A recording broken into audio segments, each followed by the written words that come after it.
یہ تو آ جائیں گے فی سبیللہ، آ کر پڑھائیں گے بھی اور سب کام بھی جو ہے وہ کر کے چلے جائیں گے۔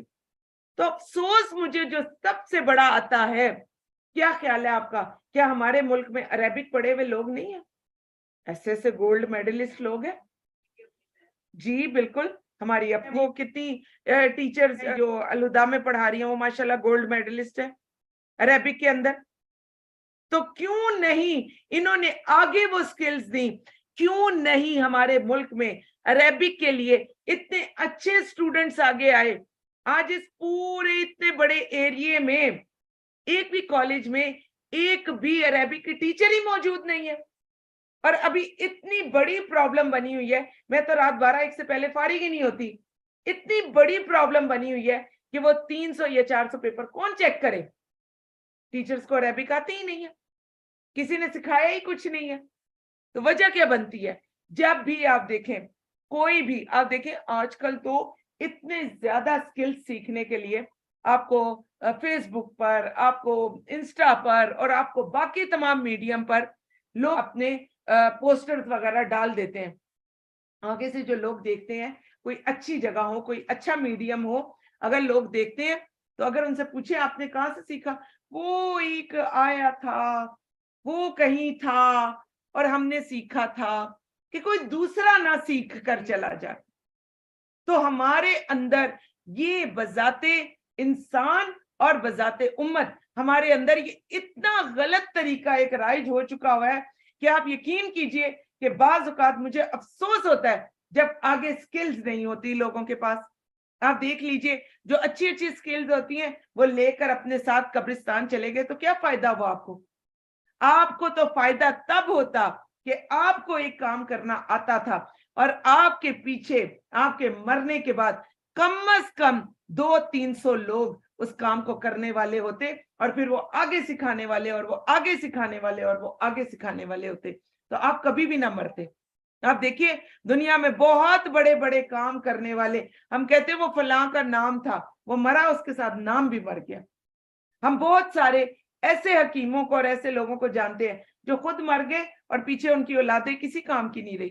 وہ اپنے تمام گر اپنی اولادوں کو نہیں دے کر گئے، انہوں نے شاگردوں کو کیا دینا تھا۔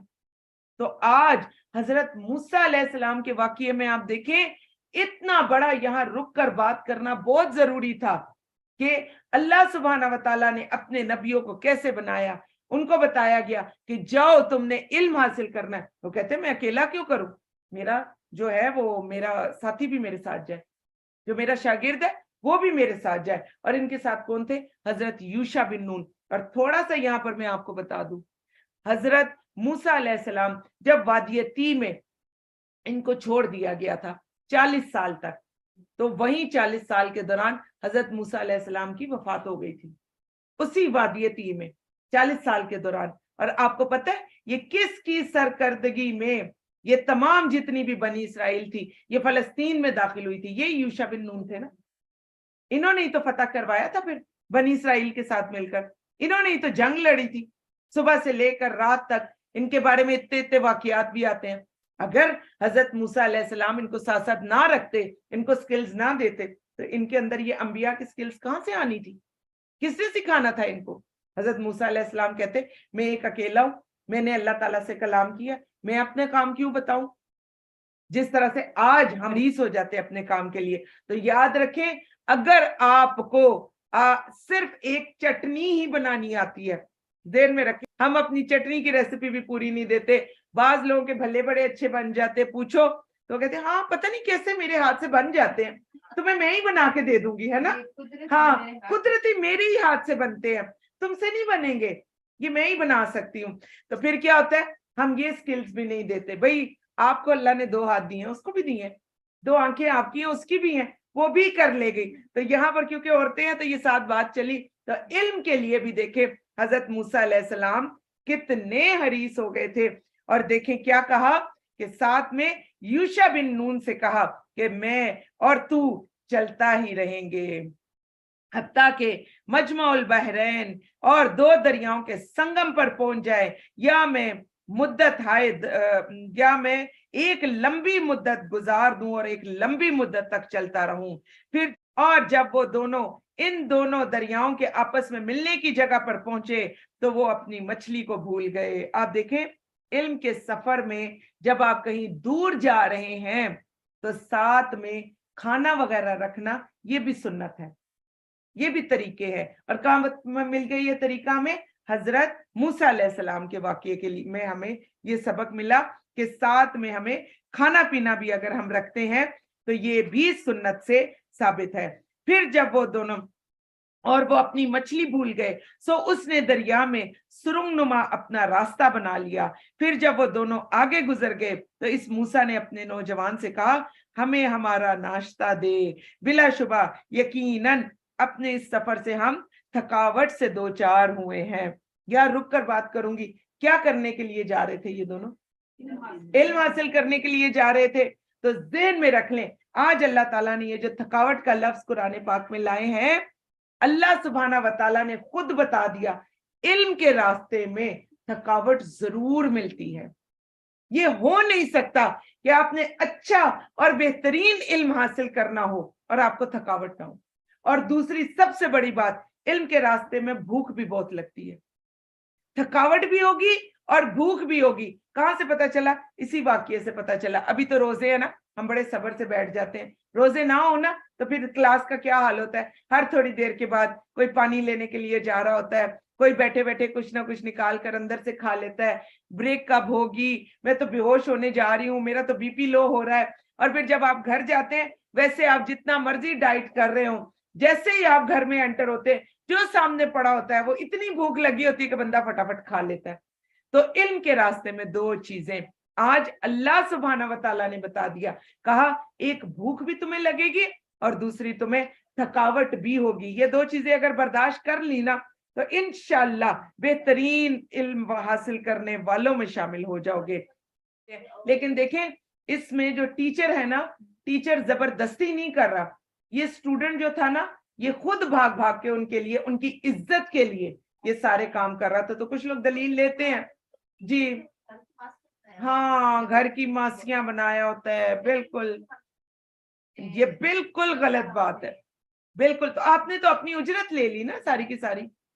آپ دیکھیں آپ نے ویسے بھی اگر کسی کام والی کو بلاتی تو اتنا پیسہ تو آپ نے اس کو ویسے بھی دینا پڑتا آپ کو، تو آپ کہتی ہیں میں فی سبیل اللہ بچے کو قرآن پڑھا رہی ہوں اور اس سے آپ نے پانی بھی بھروا لیا، اس سے آپ نے کپڑے بھی دھلوا لیے، تو اجرت تو آپ نے لے لی، پھر آخرت میں آپ کا کوئی حصہ نہیں رہے گا۔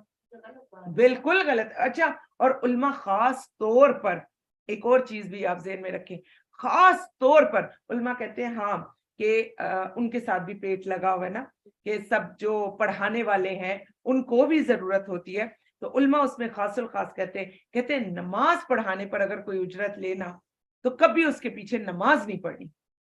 یہ اتنی شدید وعید ہے اس کے اوپر، علماء سختی سے منع کرتے ہیں۔ جیسی کلپ ملا میں آپ لوگوں کو بھی بھیجوں گی، کہتے ہیں ہر کام پر، اور کہتے ہیں کہ جو بھی شخص اگر جس طرح اس کی بھی ضروریات ہے، آپ اس کو کوئی پیسے دے رہے ہیں یا اگر وہ کوئی کام کرتا ہے تو اس پر دے رہے ہیں، تو اپنے مائنڈ میں یہ رکھا کرے کہ یہ خادم القرآن ہے، یہ قرآن کی خدمت کر رہا ہے، تو اس کے راستے کا کرایہ کمانے کے لیے اس کے اندر نہیں ہے، یہ سارا دن قرآن میں بیٹھا ہوا ہے تو کمانے کے لیے تو اس کے پاس ٹائم ہی نہیں ہے، تو چلو اس کے راستے کا کرایہ میں دے دیتی ہوں، اس لیے کہ بھئی جو اس کے پاس وقت نہیں نکل رہا تو وہ میری طرف سے ایک صدقہ ہو جائے گا، یا یہ جو اس جگہ کو آ کر آباد کر رہا ہے، اس جگہ کی خدمت کر رہا ہے، تو چلو اس جگہ کی وجہ سے اس کو اپنی جان کی فکر نہیں ہے، تو اس کے لیے اگر میں کچھ تھوڑا بہت لے کر آ رہی ہوں یا میں کچھ اس کو کھانے کے لیے دے رہی ہوں، تو اس میں علماء سختی سے منع کرتے ہیں کہ اس کو اجرت نہ کہیں، کہ یہ نماز کی اجرت اور یہ قرآن کی اجرت، اس کو خادم القرآن کے طور پر یہ ٹریٹ کیا کریں۔ اب علماء کا اس کے اوپر بڑا اجماع ہو گیا ہوا ہے، اور پھر علماء اس پر یہ بھی کہتے ہیں کہ آپ کہیں کہ قرآن تو میں مفت پڑھاؤں گی، لیکن پرایا بچہ آ کر میرے کپڑے بھی دھوئے، میرے جوتے بھی پالش کرے، میرے کپڑے بھی استری کرے، تو آپ نے تو اجرت اس سے لے لی ہے، پھر آخرت میں آپ وہ اپنا حصہ نہیں دیکھتے۔ اگر اپنی خوشی سے کریں وہ اور بات ہے، لیکن اپنی خوشی سے کوئی اتنا نہیں کرتا کہ آپ کے کپڑے ہی آ کے دھو جائے اور آپ کے جوتے ہی پالش کرنے لگ جائے، پھر کروایا جاتا ہے نا ایسے لوگوں سے۔ تو ہمیں آخری حد تک کوشش کرنی چاہیے اس کو اوائڈ کرنے کی، اگر ہم اپنا حصہ آخرت میں بھی رکھنا چاہتے ہیں۔ تو اب آپ دین کے سفر میں آپ دیکھیں کہ کیا کہا حضرت موسیٰ علیہ السلام نے، ان سے کہا کہ میرا کھانا لے آؤ، ہم سفر سے تھکاوٹ سے دو چار ہو گئے۔ وہ بولا آپ نے دیکھا جب ہم چٹان کے پاس ٹھہرے تھے تو بے شک میں مچھلی بھول گیا تھا اور مجھے وہ نہیں بھلائی مگر شیطان نے ہی کہ میں اسے یاد رکھوں۔ اس نے عجیب طرح دریا میں اپنا راستہ بنایا، اس نے کہا یہی تو ہے جو ہم تلاش کر رہے تھے، پھر وہ اپنے قدموں کے نشانات کی اتباع کرتے ہوئے لوٹے۔ چنانچہ ان دونوں نے ہمارے بندوں میں سے ایک بندے خضر کو پایا جسے ہم نے اپنی طرف سے رحمت دی تھی، ہم نے اسے اپنے پاس سے خاص علم سکھایا تھا۔ تو کس نے سکھایا تھا؟ اللہ سبحانہ و تعالیٰ نے۔ یا میرے پیارے اللہ جی ہمیں بھی اپنے پاس سے خاص علم سکھا دیں، اور یا اللہ جی ایسے علم کا ہم سب کو حریص بنا دے، اور یا اللہ جی دن رات ہم ایسے علم کو حاصل کرنے والے بن جائے۔ موسیٰ نے اس سے کہا کہ اس شرط پر میں تیری اتباع کروں کہ تو مجھے اس میں سے سکھائے جو تجھے بھلائی سکھائی گئی ہے۔ وہ بولا بے شک تو میرے ساتھ ہرگز صبر نہ کر سکے گا۔ سبحان اللہ، نظر آ گیا تو اسے کہ حضرت موسیٰ علیہ السلام صبر نہیں کر سکیں گے۔ تو اس سے کیا پتہ چلتا ہے؟ صبر کے بغیر علم حاصل نہیں ہوتا۔ یہاں پر اگر آپ سب لوگوں میں 3 گھنٹے کا صبر نہ ہو تو آپ کبھی بھی بیٹھنے والوں میں سے نہ ہو۔ اسی طرح اگر آن لائن اسٹوڈنٹس کے اندر صبر نہ ہو تو وہ کبھی بھی لنک کو کلک کرنے والے نہ ہو۔ اور اسی طرح کچھ لوگ یوٹیوب پر سن رہے ہیں، کبھی بھی وہ جو ہیں اس لنک کو ہاتھ ہی نہ لگائے اگر ان کے اندر صبر نہ ہو۔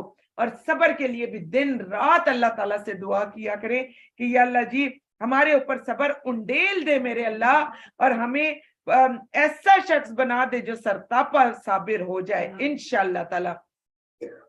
اور جو چیز تیرے احاطہ علم میں نہیں تو اس پر کیسے صبر کرے گا؟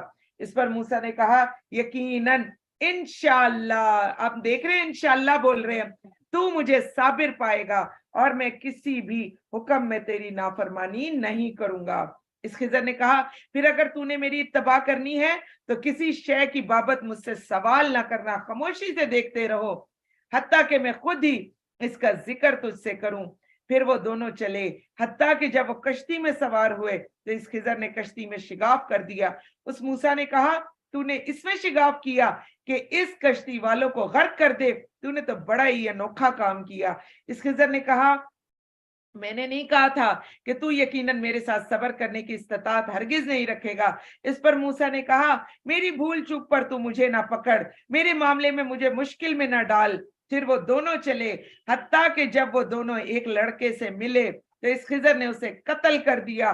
موسیٰ نے کہا کیا تو نے ایک پاک بے گناہ نفس کو کسی جان کے قصاص کے بغیر قتل کر دیا؟ یقیناً تو نے تو بڑا ہی برا کام کیا۔ اس خضر نے کہا کیا میں نے تجھ سے نہیں کہا تھا بلا شبہ تم میرے ساتھ ہرگز صبر نہیں کر سکے گا۔ اس موسیٰ نے کہا اگر اس کے بعد بھی میں تجھ سے کسی چیز کی بابت سوال کروں تو پھر تو مجھے ہرگز صحبت میں نہ رکھنا، یقیناً میری طرف سے تو عذر کو پہنچ چکا ہے۔ پھر وہ دونوں چلے حتیٰ کہ وہ گاؤں والوں کے پاس پہنچے، اس کے رہنے والوں سے کھانا مانگا تو انہوں نے ان کی ضیافت کرنے سے انکار کر دیا۔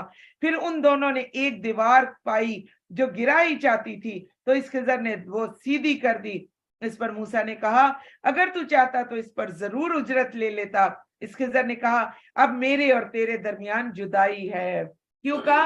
حضرت موسیٰ علیہ السلام نے خود ہی کہہ دیا تھا کہ اگر ایسا ہوا تو پھر تم بے شک ہمیں اپنے ساتھ مت رکھنا، کیونکہ حضرت موسیٰ علیہ السلام نے خود ہی جو تھا بتا دیا تھا کہ پھر دوبارہ مجھے مت رکھنا اپنے پاس۔ تو اسی لیے پھر حضرت خضر علیہ السلام نے کہہ دیا کہ بس یہاں پر تیرے اور میرے درمیان جدائی ہے، یقیناً میں تجھے ان باتوں کی حقیقت بتاتا ہوں جن پر تو صبر نہ کر سکا۔ رہی کشتی تو وہ چند مسکینوں کی تھی جو دریا میں کام کرتے تھے۔ اچھا یہاں پر رک کر ایک چیز آپ دیکھ لیں، ہم بڑا پوچھتے رہتے ہیں مسکینوں کو ہم ایسے لوگوں کو دیں زکوٰۃ کہ ان کے تو گھر بھی ہے اور ان کے پاس تو یہ بھی ہے، ان کے پاس تو وہ بھی ہے۔ یہ ایک کشتی کا مالک ہے، آپ دیکھ رہے ہیں کیا کہا جا رہا ہے کشتی کس کی ہے؟ مسکینوں کی۔ تو کشتی کے مالک ہے نا یہ لوگ, ان کے پاس موجود ہے چیز, اور اس کے باوجود انہیں کیا کہا جا رہا ہے؟ مسکین. تو یہاں پر مسکین کے بارے میں بھی سمجھ لیں. مسکین کون ہوتا ہے؟ کہ اس کے پاس کوئی تھوڑی بہت چیز ہوتی ہے, جیسے کسی کے پاس دکان ہے, کسی کے پاس گھر ہے, لیکن مسئلہ کیا ہے کہ وہ اتنا ہی کما پاتا ہے کہ جتنا اس کے گھر میں لگ جاتا ہے, اس کے پاس پیسہ بچتا نہیں ہے, اس کے پاس کھانا بچتا نہیں ہے. ایک وقت کا کھانا کھاتا ہے اور دوسرے وقت کا کھانا نہیں ہوتا, لیکن اس کے باوجود وہ کسی نہ کسی چیز کا مالک بھی ہے. تو ایسا شخص کیا کہلاتا ہے؟ مسکین کہلاتا ہے. اور ایسے شخص کو آپ اپنی زکوٰۃ بھی دے سکتے ہیں, زکوٰۃ بھی دی جا سکتی ہے, جو کیا کہتے ہیں آج کل کے دور میں اس کو ہینڈ ٹو ماؤتھ کہتے ہیں, کہ جو گھر ہونے کے باوجود ایک وقت میں روٹی کھائے اور دوسرے وقت کے لیے اس کے پاس روٹی نہ ہو. تو ایسا شخص فقیر نہیں ہوتا, ایسا شخص کیا ہوتا ہے؟ مسکین کی کیٹیگری میں آتا ہے. اور ایسے شخص کو زکوٰۃ بھی دی جا سکتی ہے. اور اس کی دلیل ہمیں یہاں سے ملتی ہے, کشتی کے مالک تھے لیکن کون تھے؟ مسکین تھے, یعنی بڑا کم اجرت تھی ان کے پاس, بہت کم جو تھا ان کو ملتا تھا. تو لہٰذا میں نے ارادہ کیا کہ اس میں عیب ڈال دوں, جبکہ ان کے آگے ایک بادشاہ تھا جو ہر کشتی زبردستی لے لیتا تھا. رہا لڑکا تو اس کے ماں باپ مومن تھے. غور سے سن لیں, آپ لوگ اگر مومن ہیں, اگر والدین مومن ہیں, تو اللہ سبحانہ و تعالی کبھی بھی ان کو بدکار اولاد نہیں دیتے. اس لیے دعا کیا کریں کہ یا میرے پیارے اللہ جی ہماری اولادوں کو بھی مومن بنا دیں, اور یا اللہ جی ہمیں بھی مومنین بنا دیں, اور یا اللہ جی اچھی بہترین اولادوں سے نوازنا. چنانچہ ہم ڈرے کہ وہ سرکشی اور کفر کی وجہ سے انہیں مشقت میں ڈال دے گا. چنانچہ ہم نے چاہا کہ ان دونوں کا رب انہیں ایسا بدل دے جو اس میں پاکیزگی میں بہتر اور مہربانی میں قریب تر ہو. اور رہی دیوار تو وہ شہر میں 2 یتیم لڑکوں کی تھی. غور سے سن لیں, اگر آپ نیکی کرتے ہیں تو مرنے کے بعد وہ نیکی آپ کی اولاد کے کام بھی آتی ہے. اس کے نیچے ان کا خزانہ تھا, اور بعض لوگ کہتے ہیں ہو سکتا ہے وہ علم کا خزانہ ہو, وہ کتابیں ہوں, ضروری نہیں کہ کوئی سونا چاندی ہی ہو. اور ان کا باپ صالح تھا, باپ صالح تھا. اس آیت کو انڈر لائن کریں, باپ کا, ماں کا صالح ہونا تو بہت زیادہ ضروری ہے, لیکن آج قرآن پاک کہہ رہا ہے کہ باپ کا صالح ہونا قرآن پاک سے ہمیں جو ہے وہ مل رہا ہے. آپ دیکھیے کہ بہت ساری جگہوں پر ہمیں یہ ملتا ہے کہ باپ ذرا سا بگڑا تو اولادیں اس سے کہیں زیادہ بگڑ جاتی ہیں. تو اس لیے اگر آپ کو اللہ سبحانہ و تعالیٰ نے نیک زوج سے جو ہے وہ عطا کیے ہیں, اور آپ کے جو زوج ہیں وہ آپ کی اولادوں میں بھی, آپ کی اولاد کی تربیت کرنے میں بھی اگر آپ کی مدد کر رہے ہیں, تو دن رات اپنے اللہ کا شکریہ ادا کریں, اپنے زوج کا شکریہ ادا کریں. شوہروں کو اگر نیک صالح بیویاں ملی ہیں وہ ان کا شکریہ ادا کریں, اور بیویوں کو نیک صالح شوہر ملے تو ان کا شکریہ ادا کریں, کیونکہ آپ دونوں کا یہ صالح ہونا, آپ دونوں کی یہ نیکیاں آگے آپ کی اولادوں میں ٹرانسفر ہوں گی انشاءاللہ تعالی. اور پھر کہا جاتا ہے کہ ان کا باپ صالح تھا. چنانچہ تیرے رب نے چاہا کہ وہ دونوں یتیم اپنی جوانی کو پہنچے, تیرے رب کی رحمت کے سبب اپنا خزانہ نکال لے. میں نے یہ اپنی رائے سے نہیں کیا تھا, یہ ان باتوں کی حقیقت ہے جن پر تو صبر نہ کر سکا. آگے ہی ہم ذوالقرنین کے بارے میں پڑھیں گے, اور یہ لوگ آپ سے ذوالقرنین کے متعلق پوچھتے ہیں. آپ کہہ دیجئے ان قریب میں اس کا کچھ ذکر تمہارے سامنے تلاوت کروں گا. بے شک ہم نے اسے زمین میں اقتدار دیا اور اسے ہر چیز کے اسباب دیے. تو ذہن میں رکھ لیں, اسباب اختیار کرنا بری بات نہیں. یہ جو اس وقت آپ دیکھ رہے ہیں یہ کیا ہے؟ یہ سبب ہے نا, اسباب ہے. اسی طرح جو آن لائن اسٹوڈنٹ بیٹھے ہوئے ہمارے پاس کیا سبب ہے؟ انٹرنیٹ سے جا رہے. پھر اسی طرح ان کو جو اسکرین دکھائی دے رہی ہے کیا چیز سبب بن رہی ہے؟ جو ہم نے یہاں پر سلائیڈز بنائی ہوئی ہیں وہ چیز سبب بن جاتی ہے. پھر اسی طرح جو یوٹیوب پر لائیو جا رہا ہے اس میں آپ کا سبب کون بن گیا؟ یوٹیوب بن گیا آپ کا سبب. تو وہ اس کے ذریعے سے جو ہے وہ لوگوں تک پہنچ رہا ہے. بہت سارے لوگ کہتے ہیں نہیں نہیں یہ نہیں کرنا اور وہ نہیں کرنا, یہ بھی حرام وہ بھی حرام, سب کچھ حرام. ذوالقرنین کے واقعے سے ہمیں کلیئرلی پتا چلتا ہے کہ انسان اسباب استعمال کر سکتا ہے لیکن مانگے گا صرف اور صرف اللہ سبحانہ و تعالیٰ سے۔ تو دیکھیں بار بار یہاں پر آپ کو پتہ چلے گا فَأَتْبَعَ سَبَبًا فَأَتْبَعَ سَبَبًا، بار بار آئے گی یہ آیت۔ اور کیا کہا؟ چنانچہ وہ سامان لے کر چلا، خالی ہاتھ نہیں چل پڑا کہ راستے میں کہیں سے بھی کچھ بھی لیتا جاؤں گا جیسے ہم سب کرتے جاتے ہیں۔ اب دیکھیں ہمارے ہاں تو اتنا زیادہ ہم لوگ گر چکے ہوئے ہیں اپنے اس سے کہ مکہ اور مدینہ میں ہم جب حج اور عمرہ کرنے جاتے ہیں، ایک چیز ذہن میں رکھیں، حج اور عمرہ غنی لوگ کرتے ہیں۔ غنی کون ہوتا ہے؟ جو مالدار ہوتا ہے، ٹھیک ہے؟ حج اور عمرہ غنی لوگ کرتے ہیں، اور مکہ اور مدینہ میں ہم مکہ اور مدینہ کے دروازے کے اوپر کھڑے ہوتے ہیں کہ بھئی میرے پاس پیسے نہیں ہیں، میرے لیے کھانے کا بندوبست کر دیں، میرے لیے پینے کا بندوبست کر دیں۔ آپ آئے کیسے ہیں؟ اب یہ بزنس بن گیا۔ اور آپ یقین جانے، میں بہت پہلے ایک ایسی خاتون کو بھی جانتی تھی جو ہر رمضان میں ان کا عمرہ ہوتا تھا، گھر میں ان کے کھانے پینے کو نہیں تھا لیکن عمرہ ان کا رمضان میں ہوتا تھا، اور آپ یقین جانے اتنے وہ پیسے کما کر لاتی تھی، اتنے پیسے کما کر لاتی تھی کہ یہاں آ کر پھر پورا سال ایسے ان کا گھر خوبصورت بنتا تھا۔ گھر کے بارے میں بتا دیتی ہوں، یہیں پر زریاب کالونی میں فقیر آباد میں اتنا بڑا گھر کہ آپ حیران رہ جائے، لیکن ادھر رمضان سٹارٹ ہوتا تھا، ادھر وہ خاتون رمضان سے 1-2 دن پہلے جو تھا وہ غائب ہو جاتی تھی۔ پھر بہت بعد میں ہمیں پتہ چلا کہ یہ کیا کرتی تھی، یہ وہاں سے اتنا بھر بھر کے لاتی ہیں، اور پھر آپ کو پتہ ہے کہ جو عربی ہیں وہ یہ صدقہ اور خیرات کرنے میں وہ حریص ہیں۔ یقین جانے عرب میں اللہ سبحانہ و تعالیٰ نے ان کو ایسے نہیں دے رکھا ہوا۔ ہم کہتے ہیں ہم صدقہ خیرات، ہم کیا کرتے ہیں؟ ہم تو اپنے ہاتھوں کی میل بھی نہیں اتارتے۔ آپ یقین جانے وہ اپنی جان تک لا کر ہتھیلی پر اس وقت رکھ رہے ہوتے ہیں۔ کبھی آپ کو اگر عمرہ کرنے کا موقع ملے نا انشاءاللہ رمضان کا، آپ وہاں پر ان کی سخاوت دیکھیں، اتنا کھانا پینا دیں گے وہ آپ کو، اتنی چیزیں دیں گے، اپنے آگے سے اٹھا کے بھر بھر کے عورتیں لے کر آتی ہیں اور لا کر وہ بانٹتے ہیں۔ تو پھر جب ایک شخص اتنا مجبور ہو جاتا ہے تو پھر وہاں پر وہ جو لوگ ہوتے ہیں پھر ان کو پھر خوب ڈھیر سارا دیتے ہیں۔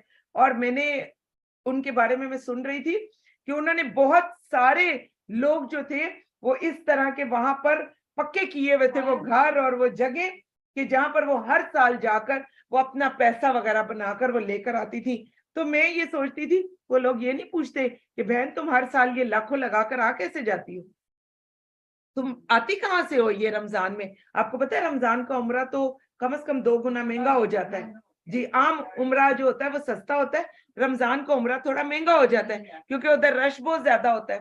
تو آپ یہ دیکھیں کہ کیسے بہن تم اتنا پیسہ لگا کر کیسے آ جاتی ہو، لیکن وہ بھر بھر کے لاتی تھی۔ یہاں پر کہا سبب استعمال کرے، جب بھی دین کے راستے میں نکلے تو یہ نہ کہا کرے کہ میرے پاس یہ نہیں اور یہ نہیں، اپنے اسباب خود بنائیں اور پھر اس کے اندر برکتیں کون ڈالے گا؟ اللہ سبحانہ و تعالیٰ۔ اور یہ کہاں سے پتا چلا؟ قرآن پاک سے، اور یہ سبب بھی پتا چل گیا۔ من خیرین فقیر، بالکل اللہ تعالیٰ دیتے ہیں، بالکل۔ آگے چلے کہ وہ اپنا سامان لے کر چلا، حتیٰ کہ جب وہ غروب آفتاب کی جگہ پر پہنچا تو اس نے اس سے پایا کہ وہ سیاہ کیچڑ اور دلدل والے چشمے میں غروب ہو رہا تھا، بالکل آخری کونے پر چلا گیا تھا۔ اور اس نے اس کے پاس ایک قوم پائی۔ ہم نے کہا اے ذوالقرنین تجھے اختیار ہے، خواہ تو انہیں سزا دے خواہ ان سے اچھا برتاؤ کرے۔ اس نے کہا رہا وہ جس نے ظلم کیا تو اسے ہم عنقریب سزا دیں گے، پھر وہ اپنے رب کی طرف لوٹایا جائے گا، چنانچہ وہ اسے سخت ترین عذاب دے گا۔ اور رہا وہ جو ایمان لایا اور نیک عمل کیے تو اس کے لیے اللہ کے ہاں بدلے میں خوب تر بھلائی ہے، ہم نے لازماً اپنے کام میں سے اس کے لیے نہایت آسانی کا حکم دیں گے۔ پھر وہ اور سامان لے کر چلا، ایک طرح سے واپس آ رہا ہے، اب دوسرے کنارے کی طرف گئے، دوسرے کنارے کی طرف جانے کے لیے بھی سامان اپنا اٹھایا پہلے، حتیٰ کہ جب وہ طلوع شمس کی جگہ پر پہنچا اس نے اسے پایا کہ وہ ایسی قوم پر طلوع ہو رہا تھا جس کے لیے ہم نے سورج کے آگے کوئی پردہ نہ رکھا۔ کہا جاتا ہے اس قوم کی جو گھر تھے ان کی چھتیں نہیں تھی، تو ڈائریکٹ ان کے اوپر سورج کی جو تھی وہ شعائیں پڑتی تھی. واقعہ ایسے ہی ہے, اور یقیناً اس کے پاس جو کچھ تھا علم کے اعتبار سے ہم نے اس کا احاطہ کر لیا تھا. پھر وہ دیگر سامان لے کر چلا, حتیٰ کہ جب وہ دو دیواروں کے درمیان پہنچا تو اس نے ان دونوں کے اس طرف ایک قوم پائی جو قریب تھا کہ وہ کوئی بات سمجھے. ان کو زبان نہیں آتی تھی ذوالقرنین کی. وہ کہنے لگے, اے ذوالقرنین, بے شک یاجوج اور ماجوج اس سرزمین میں فساد کرنے والے ہیں, تو کیا ہم تیرے لیے کچھ پیداوار طے کریں, آپ کے لیے کچھ پیسے ویسے لائیں کہ اس کے لیے ہمارے لیے کچھ کام کر دیں, تو اس شرط پر کہ تو ہمارے اور ان کے درمیان ایک دیوار بنا دے. اس نے کہا, میرے رب نے مجھے اس میں جو قدرت دی ہے وہ بہت بہتر ہے. آپ دیکھ لیجئے, پیسے نہیں مانگ رہے لیکن کیا کر رہے ہیں. اب یہاں پر غور سے دیکھیں, پھر سکلز کی بات آ رہی ہے. پھر لوگ کہتے ہیں قرآن پاک میں کس نے کہا ہے کہ کام کرو اور سکلز حاصل کرو. آپ دیکھ لیں, ہم کتنے دنوں سے سکلز پر بات کر رہے ہیں, آیات پر آیات آ رہی ہیں. ذوالقرنین سے انہوں نے کیا کہا کہ پیسے لے لیں ہم سے اور دیوار بنا دے. ذوالقرنین کہتے ہیں نہیں, پیسے نہیں مجھے چاہیے. کیا دو مجھے؟ مین پاورز دو, مجھے بندے دو, مجھے لوگ دو. یہ آگے میں پھر ایک ہی سٹریچ میں پڑھتی ہوں. ذوالقرنین نے لوگ کیوں مانگے تھے؟ کچھ اندازہ ہے؟ اتنے عرصے سے ہم سورۃ الکہف پڑھے, آپ کو پتہ ہے ذوالقرنین نے لوگ کیوں مانگے تھے؟ کسی ایک کو پتا ہو؟ صرف کام کے لیے نہیں. ذوالقرنین کے پاس دیکھیں, اگر کام کرنا ہوتا تو ضرورت کیا تھی کہ وہ باہر سے ذوالقرنین کو کہتے ذوالقرنین تم آ جاؤ. اگر ان کے پاس سکلز موجود ہوتی تو ذوالقرنین کی ضرورت نہیں تھی. ذوالقرنین یہاں پر دیکھیں, یہ وہ چیز ہے, یہ وہ آیتیں ہیں. حضرت موسیٰ علیہ السلام کا واقعہ, اب ذوالقرنین کا واقعہ, کہ جو بتاتی ہیں کہ خدارہ سکلز کے لیے لوگوں کو پکڑ لو, ایک اکیڈمی بنا لو اور اس اکیڈمی میں سکھاؤ. ذوالقرنین کی اکیڈمی کیا تھی؟ اس نے کہا مجھے پیسے نہیں چاہیے, مین پاور دو, لاؤ بندے. اور سکلز کیا تھی؟ ذوالقرنین کو پتا تھا کہ دیوار کیسے بنانی ہے, پہلے لوہا ڈالیں گے, پھر پگھلا ہوا تانبا ڈالیں گے. یہ طریقہ ان کو نہیں آتا تھا. اب ذوالقرنین نے جتنے لوگوں کو یہاں پر اپنے ساتھ لگایا, تو جاتے ہوئے کیا کر کے گئے ذوالقرنین؟ ان کو سکھا کے چلے گئے, ان کو سکلز دے کر چلے گئے. تو یہ طریقہ بھی ہمیں کون سکھا رہا ہے؟ اللہ سبحانہ و تعالیٰ. اور کہاں, کس کے ذریعے؟ قرآن پاک کے ذریعے. تو اب ذوالقرنین نے ان سے کیا کہا؟ مجھے لوگ دو, مجھے لوگ چاہیے, افرادی قوت سے میری مدد کرو, میں تمہارے اور ان کے درمیان مضبوط بند بنا دوں گا. اور اس بند کو بنانے کی سکل کس کے پاس تھی؟ ذوالقرنین کے پاس. اور اب کیا کہا ان سے؟ کہا تم مجھے لوہے کے تختے لا کر دو. اب یہ ذوالقرنین سارا کام ان سے کروا رہے ہیں, اپنی سکل صرف ان کو دیتے جا رہے ہیں, مجھے لوہے کے تختے لا دو. حتیٰ کہ جب اس نے دونوں پہاڑوں کے درمیانی خلا کو برابر کر دیا تو کہا کہ اب اس کو دھونکو, یعنی حتیٰ کہ اس نے اسے آگ جیسا بنا دیا. تو پھر کہا اب میرے پاس پگھلا ہوا تانبا لاؤ کہ میں اس پر ڈال دوں. پھر وہ یاجوج اور ماجوج استطاعت نہ رکھتے تھے کہ وہ اس پر چڑھ جائے, اور نہ استطاعت رکھتے تھے کہ وہ اس میں نقب لگائے. ذوالقرنین نے کہا یہ میرے رب کی طرف سے رحمت ہے. اتنی دنیا کو, آپ کا کیا خیال ہے, 2 پہاڑوں کا خلا بھرنا تھا, پہاڑوں کا خلا. کبھی آپ گئے ہو پہاڑ دیکھیں آپ نے, چھوٹی سی جگہ ہوگی, تو آپ بتائیں کتنی دنیا کو ذوالقرنین نے سکھایا. ایک دنیا کو سکھا کر آئے نا سکلز. اس کے بعد کیا کہہ رہے ہیں, آپ اور میں ہوتے ہم کہتے ہیں واہ واہ ایک دنیا کو دیکھو میں نے کیا سکھا دیا. ذوالقرنین کیا کہہ رہے ہیں, یہ میرے رب کی طرف سے رحمت ہے. آج آپ کو پتا چلی ہوگی یہ آیت کہ یہ کیوں کہہ رہے ہیں کہ میرے رب کی طرف سے رحمت ہے. پھر جب میرے رب کا وعدہ آ جائے گا تو وہ اسے ہموار کر دے گا, اور میرے رب کا وعدہ حق ہے. تو قرب قیامت یہ دیوار جو ہے وہ زمین دوز ہو جائے گی, اور یہ اس دیوار کو توڑ کر نکل آئیں گے. اس روز ہم ان میں سے کچھ کو چھوڑ دیں گے کہ وہ دوسروں میں گھس جائیں, سور میں پھونکا جائے گا, پھر ان سب کو جمع کریں گے, جمع کرنا, اور اس دن ہم جہنم کو کافروں کے روبرو لے آئیں گے.